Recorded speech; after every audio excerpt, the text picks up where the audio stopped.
Kata kita, Assalamualaikum Bapak. Waalaikumsalam warahmatullahi wabarakatuh. Alhamdulillah, terima kasih ya Bapak. Ini satu kehormatan dan kebanggaan juga bagi kami di keluarga SMK 1 Solok, terutama di podcast Kata Kita.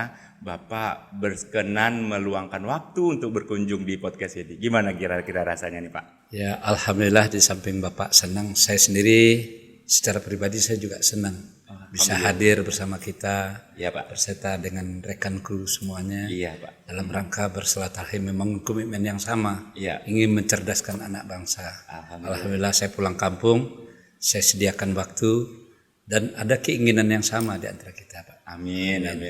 Ngomong-ngomong nih Pak, Bapak jangan kaku gitu biar oke, santai aja, biar kita juga santai juga ngobrolnya. Ini keluarga dan sanak saudara sehat semuanya ya Pak ya? Alhamdulillah sehat Alhamdulillah, semuanya, Pak, ya. berkat doa Bapak. Pekerjaan lancar-lancar saja Bapak? Ya, alhamdulillah pekerjaan saya dari awal ya sampai sekarang lancar-lancar saja. Alhamdulillah. Ada kendala-kendala tapi kita bisa menyelesaikan semua itu dengan baik tanpa ada masalah.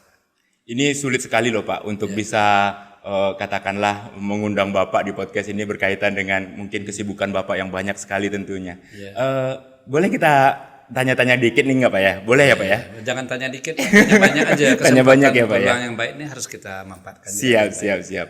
Begini, saya mengenal Bapak secara individu secara pribadi saya mengenal Bapak itu adalah pemimpin. Ya, betul. Saya mengenal Bapak ketika Bapak menjabat menjadi wakil wali kota hingga menjadi wali kota sendiri, kemudian sekarang ada di Komisi 1, benar ya Pak ya? Komisi 1, betul. Komisi 1 DPRD Provinsi Sumatera Barat. Yang ingin saya tanyakan, bagaimana Bapak memotivasi diri Bapak sendiri untuk sekian lama melaksanakan pendidikan formal itu Pak? Ya. Alhamdulillah Pak Raka. Iya, Pak. Jadi saya dari awal memang berjalan apa adanya saja, tidak terkonsep malah seperti anak-anak sekarang ya. Iya. Saya berjalan sepertinya air mengalir saja Pak. Oh iya. Waktu saya tamat dari STM ya tahun Bapak STM ya? Ya. Waktu itu perpanjang tahun 78 79. Oke.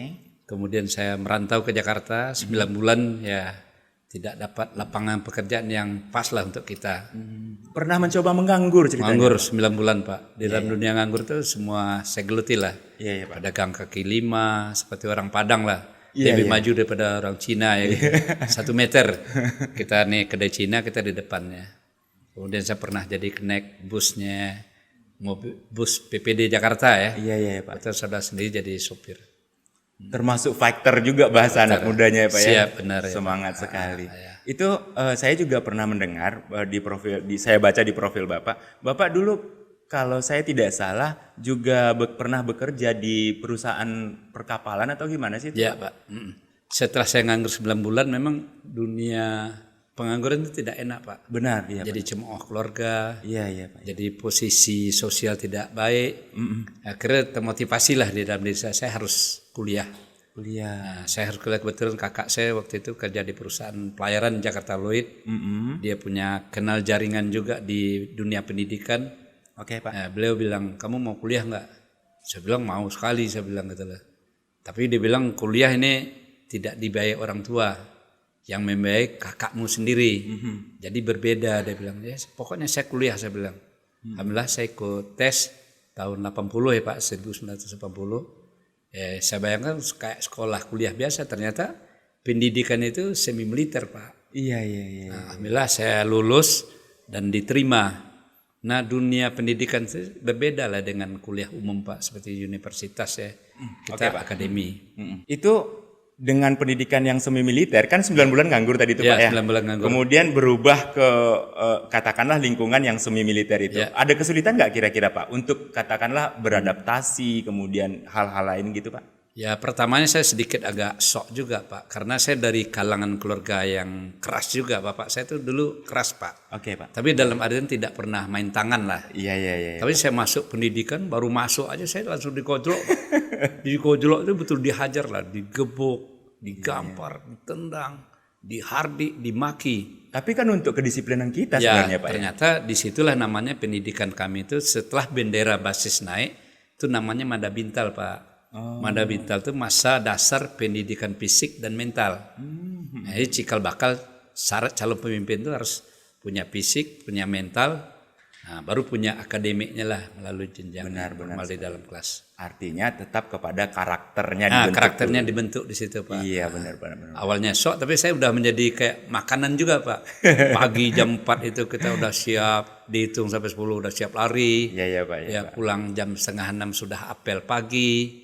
Terus kemudian sudah harus bergelut dengan dunia, latihan hormat. Iya, benar, Pak. Ya, langkah tegap, hormat segala macamnya, baris berbaris, pokoknya fisik yang lebih dominan waktu itu, Pak. Berapa lama kalau boleh tahu Bapak bekerja di perusahaan katakanlah industri seperti itu, Pak? Ya, pendidikan saya itu 3 tahun, Pak. 2 tahun teori, 1 tahun praktek. Nah, prakteknya di kapal. Karena nama sekolah kita tuh P3B, Pak. P3B itu pendidikan perwira pelayaran besar. Sama seperti sekolah SMK ini. Memang kita disiapkan menjadi pelaut-pelaut yang handal, menjadi pelaut-pelaut yang tangguh, yang masuk di dunia kepelautan secara internasional, Pak. Jadi syaratnya harus fisik kuat, harus punya intelektual, punya IQ, dan punya mental yang kuat juga, Pak. Alhamdulillah 3 tahun selesai, Pak. Saya tamat tahun 1983. Saya kerja di perusahaan pelayaran Andika Line. Kebetulan awal pertama itu memang semuanya dikaryakan dari Angkatan Laut, krunya semua, Pak.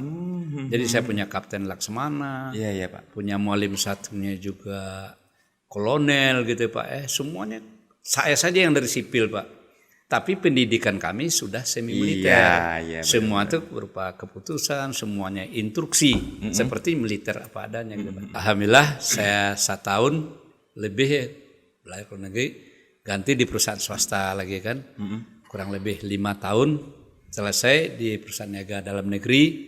Saya kan ingin mengembangkan diri saya terus, Pak. Iya, benar, Pak. Harus seperti itu, Pak. Waktu itu saya bujangan, tidak ada beban, enjoy, happy, tapi ingin berkarir. Iya, benar, Pak. Nah, saya coba melamar di perusahaan luar negeri, Pak. Oke. Nah, itu tadi Bapak sudah bercerita sangat banyak sekali ya tentang bagaimana Bapak menghabiskan masa muda. Ini berkaitan dengan saya bertanya seperti ini sebenarnya, Pak, supaya nanti peserta didik kita, anak-anak kita, katakanlah adik-adik kita, bagi saya adik-adik ya, Pak ya, bagi saya adik-adik kita ini supaya lebih terpicu juga, Pak, semangatnya bahwa sebenarnya harus ada sesuatu yang dilakukan untuk merubah masa depan kita gitu. Kira-kira seperti itu ya, Pak ya. Ya, betul. Pak, ini ngobrol kedua nih, Pak. Ya.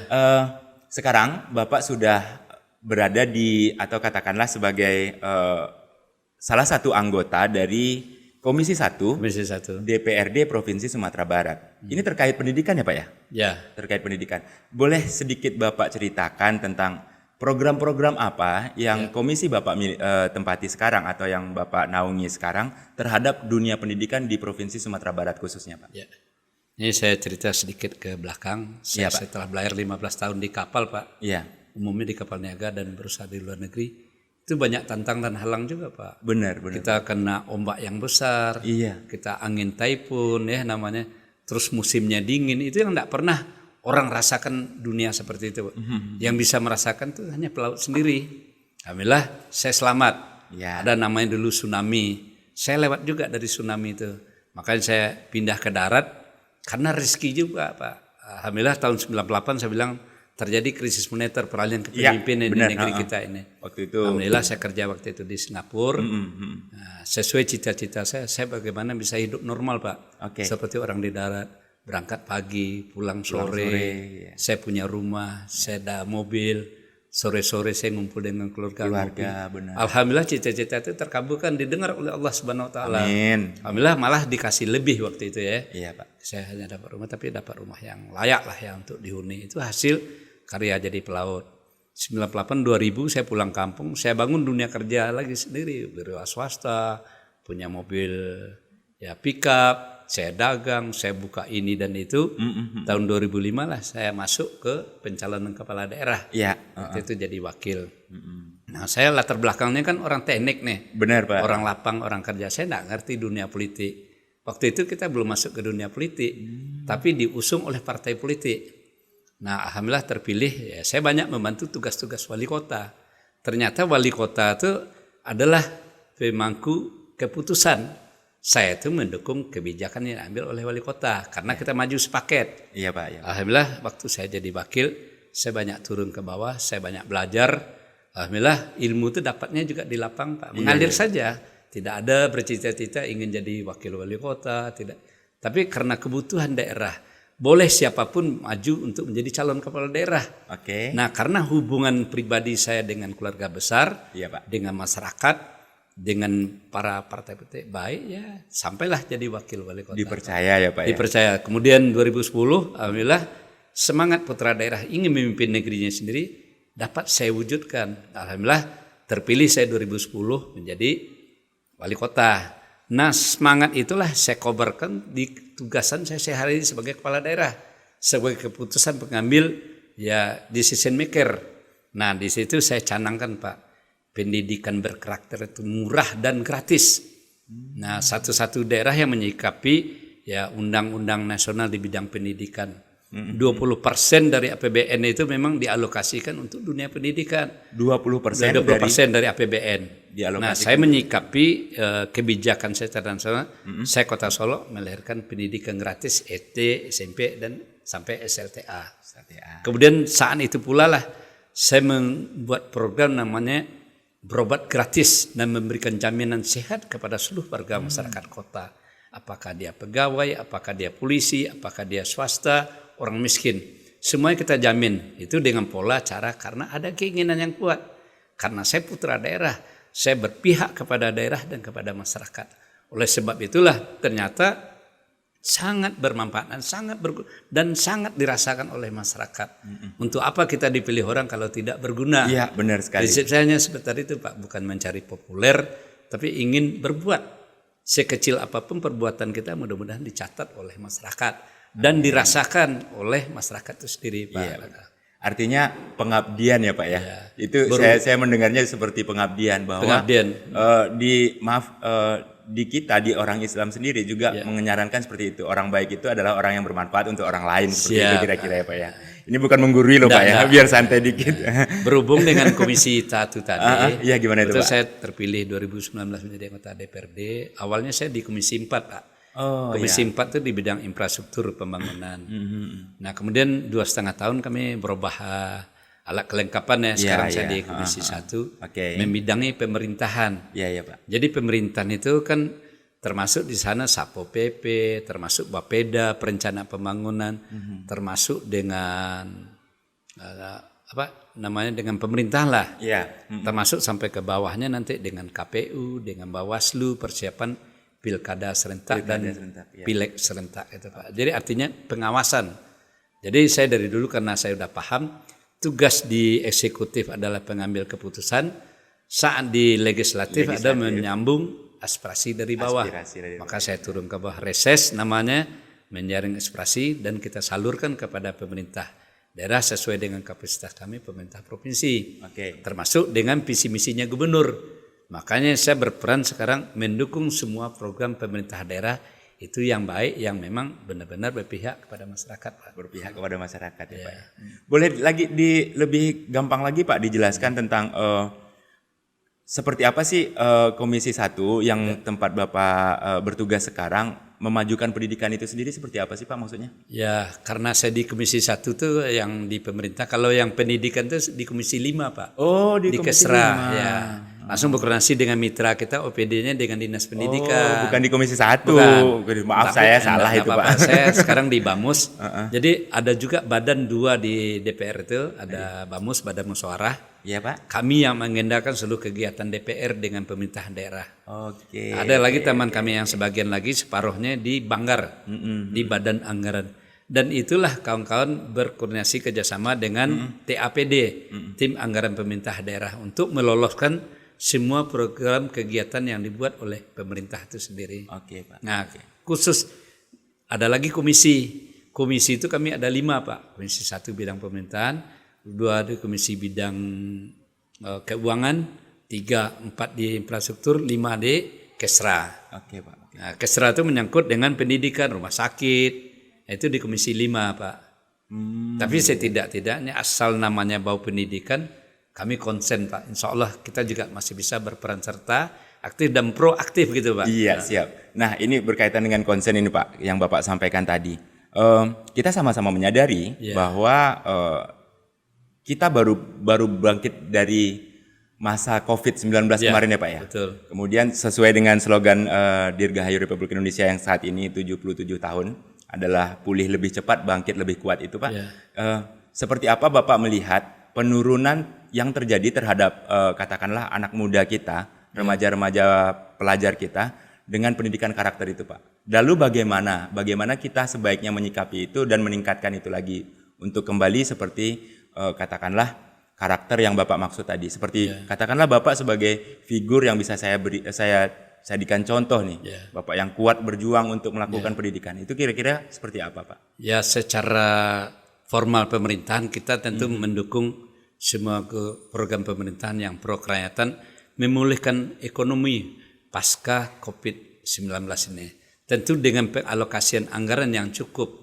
Terus dengan program yang memang bisa menggerakkan ekonomi masyarakat tumbuh kembali, bisa berkembang, bantuan permodalan, pelatihan, dan alhamdulillah kami sebagai anggota DPRD juga diberikan juga ruang fasilitas dan anggaran oleh pemerintah daerah provinsi. Setiap kami itu setiap tahunnya diberikan 6,5 miliar untuk didistribusikan langsung kepada masyarakat. Apakah dia butuh pelatihan, apakah namanya peningkatan kapasitas atau dan lain-lain sebagainya dalam menggerakkan ekonomi masyarakat yang berbasis di masyarakat itu sendiri. Oke Pak. Jadi memang modalnya harus ada kemauan yang sama, bukan keinginan pemerintah semata tapi masyarakatnya ingin berubah, bersinergi, berubah ke hal yang lebih baik. Alhamdulillah kita kan memang turun terus ke bawah, kita rasakan dampak daripada COVID ini sangat luar biasa. Iya Pak, penurunannya banyak sekali ya benar. Orang banyak dilarang, bersilaturahim beribadah pun orang diatur. Tapi secara agama sebenarnya kan tidak demikian lah. Jangan kita takut dengan isu-isu global yang nasional ya. Tapi kita harus lebih takut lagi pada takdirnya Allah. Iya benar. Nah, kalau kita memang konsen, kita kusuk, kita percaya kekuasaan itu adalah ditakdirkan oleh Allah Subhanahu Wa Taala. Harusnya kita hadapi dengan tenang, dengan sabar, dan kita tetap disiplin. Pakai jaga jarak, pakai masker, selalu cuci tangan. Ya hidup disiplin lah. Nah, jadi kuncinya memang berkolaborasi, berbagi, bersinergi, sehingga kekuatan yang kuat itu sebenarnya dengan kerjasama tadi, baik masyarakat, pemerintah, dan seluruh stakeholder. Benar Pak. Oke, ini ngobrolnya seru sekali ya Pak. Harus serius Pak. Harus ya Pak ya. Sedang serius pun kita belum tentu juga sukses. Iya benar Pak. Serius tapi dalam artian kita tetap rileks, tetap santai. Iya benar. Artinya saya dari dulu itu memang sifatnya serius Pak. Saya tidak mau setengah-setengah Pak. Iya benar Pak. Karena benar, Pak. segala sesuatu itu harus kita senangi. Seperti saya turun sekarang ini, saya senang aja Pak. Saya beraudien dengan masyarakat, saya bersalaman, berbagi ilmu. Kan kita ini tidak ada siapa-siapa. Tapi saya bisa begini karena memang siapa-siapa yang membuat kita seperti begini. Benar sekali Pak. Keberhasilan kita juga karena orang lain juga Pak ya. Karena keluarga, karena teman dekat.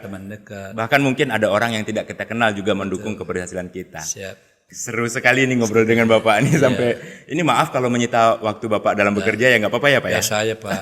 Kalau perlu disita lebih banyak nggak Pak. Kita siap aja Pak. Sebagai abdi masyarakat, amin. Kita siap kapanpun, dimanapun. Yang jelas diri kita kita serahkan untuk masyarakat. Amin. Nah ini pertanyaan terakhir Pak ya. Boleh Bapak berikan sedikit motivasi kepada katakanlah anak-anak peserta didik atau kalau saya menyebutnya adik-adik.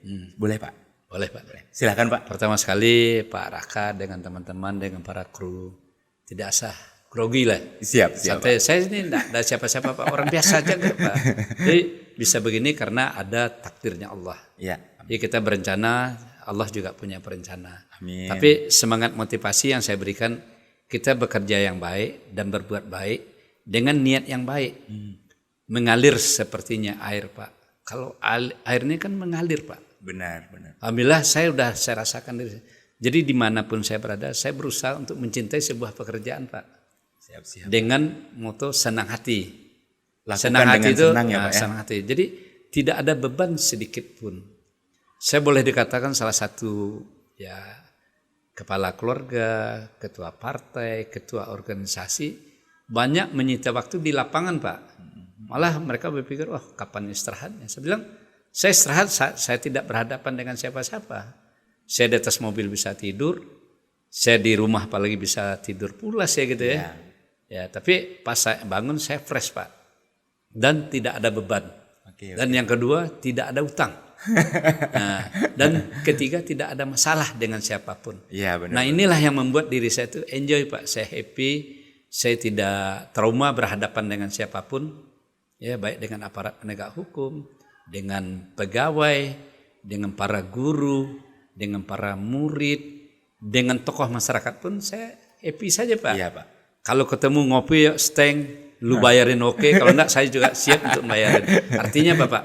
Ini kita kesenang yang menghibur diri kita itu harus kita sendiri. Iya, selalu bersikap humble ya Pak ya. Alhamdulillah lah Pak. Jadi ini yang membuat kita kuat dan percaya diri, dan insya Allah apapun yang kita niatkan, apa yang kita inginkan, saya selalu berdoa. Hampir semua doa-doa saya itu kan dikabulkan oleh Allah Subhanahu Wa Taala. Amin ya Itu Pak. luar biasa. Terima kasih Pak. Iya Pak, terima kasih juga. Jadi intinya adalah lakukan pekerjaanmu dengan keikhlasan ya Pak. Keikhlasan betul. Benar-benar. Lakukan dengan senang hati, dengan baik hati ya Pak, supaya yang dicita-citakan juga tercapai dan terwujud ya Pak ya. Dan terakhir nih Pak Raka. Iya Pak. Jangan berharap orang mau menyenangkan Iya, kita. benar. Kalau Jadi, itu saya setuju Pak. Kitalah yang menyenangkan diri kita, dan kita bisa mengajak orang ikut dengan kita serta tentu dengan contoh dan keteladanan. Nah itu tadi kalau yang Bapak barusan sampaikan itu berkaitan sama quote-quote yang ada di Instagram anak muda tuh Pak. Ya, Bahagiakan diri sendiri. diri sendiri. Baru kemudian membahagiakan orang lain. Gitu kira-kira ya Pak ya. Betul. Ngomong-ngomong nih Pak, kan Bapak baru pertama kali mampir di sini nih. Ya. Boleh pendapat Bapak dong atau opini Bapak tentang studio kami yang sederhana ini gimana kira-kira nih Pak? Keren nggak sih kira-kira Pak? Kalau saya bilang keren sekali. Kan nih. rancak nah Pak. Rancak nih. Jadi ini gitu, luar Pak. biasa nih. Kalau saya bilang luar biasa itu kan LB Pak. Iya. Ini lawik basa luar biasa. Artinya broadcasting room kita ini walaupun itu sederhana, tapi bagi saya ini udah mewah Pak. Iya. Mewah dalam artian mepet sawah. Nah, tapi ke depan bagaimana ini benar-benar menjadi eksekutif, eksklusif, tentu butuh kolaborasi juga Iya, kerjasama. benar sekali, Pak. Baik pendidikan sekolah dengan dinas pendidikan maupun dari kami dari pihak pemerintahan Pak.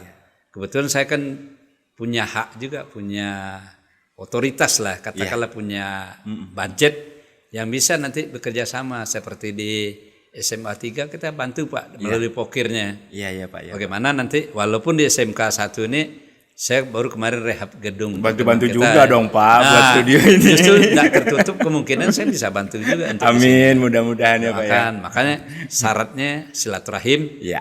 jaga hubung baik. Siap. Ya semuanya bisa atur. Amin, mudah-mudahan. Diatur nanti dengan secara adat. Siap. Ngomong-ngomong ini Pak, ini adik-adik yang bertugas dari kelas 11 PSPT 1. Benar ya? Iya. Benar ya? Oke. Kemudian ini tata artistiknya Pak juga karya dari adik-adik di kelas 11 PSPT 1 kelompok A. Nah, ini mereka coba mau ngambil songket temanya sih Pak. Tapi perlahan gitu Pak, perlahan. Di sini juga kami menghadirkan adik-adik menghadirkan Katidiang Hitam. Katidiang Hitam kan kelas lolo gitu ya Pak Betul. ya. Pak, lain kali mampir lagi ke podcast kata kita ya Pak ya. Insya Allah. Jadi saya ingin malah kerjasama terus nih. Siap. Bagaimana ke depan di acara budaya, di acara sosialisasi informasi melalui media broadcasting ini. Itu ke depannya bagaimana ini dapat dinikmati oleh seluruh kalangan pemirsanya. Bukan hanya lingkung sekolah, tapi bagaimana nanti kita membaur dengan masyarakat. Amin. Saya secara moral, secara moral tentu juga ikut bertanggung jawab Pak. Bagaimana memajukan broadcasting SMK 1 ini menjadi lebih baik, lebih profesional dan lebih diminati oleh masyarakat. Lebih diminati ya Pak, berkaitan dengan cara ngobrolnya mungkin Cara lagi ngobrolnya. Pak. Kami juga melakukan banyak perubahan dalam arti peningkatan kebaikan. Bagaimana cara menjadi host yang asik buat tamunya, kemudian bagaimana cara mengeluarkan pertanyaan-pertanyaan yang bermutu dan berkualitas. Pak, sebelum Bapak pamit, boleh saya minta foto bersama dengan Bapak? Boleh ya Pak ya? Boleh, Pak. Ada yang bisa minta tolong fotoin? Ya. Pak, boleh saya undang peserta didik saya untuk Boleh, Pak. ikut foto? Alhamdulillah. Ayo silakan kru yang Ayo, kalau ada yang mari. mau berfoto. Siap, foto Silakan. bersama kita. Silakan duduk di sebelah Bapak, nggak apa-apa. Biar Bapaknya duduk aja, nggak apa-apa sama saya. Dan berdiri sekeliling. Kalian berduduk di sini. Keep rolling ya. Silakan. Ya nggak apa-apa. Sebelah kanan kiri isi. Ya, santai aja.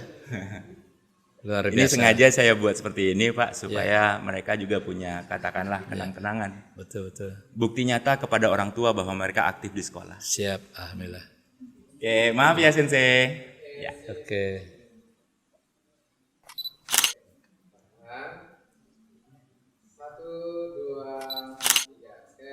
Oke. Ya, ini gini semuanya. Ya. SMK 1 oke. Bisa. SMK 1 ya. Ya. SMK 1 Bisa. SMK 1 bisa. SMK 1 Luar biasa. Harusnya seperti itu, luar Pak. biasa. Baik, terima kasih ya, Pak ya. Ya. Ya silakan adik-adik untuk kembali lagi ke posisi tugasnya masing-masing. Pak, terima kasih sudah mampir di podcast Kata Kita. Ya. Lain kali mohon berkenan kembali untuk singgah kembali ya, Pak ya. Terima kasih banyak, Adik, Pak. Sama-sama. Assalamualaikum warahmatullahi wabarakatuh. Waalaikumsalam warahmatullahi wabarakatuh. Kata Kita Lazua.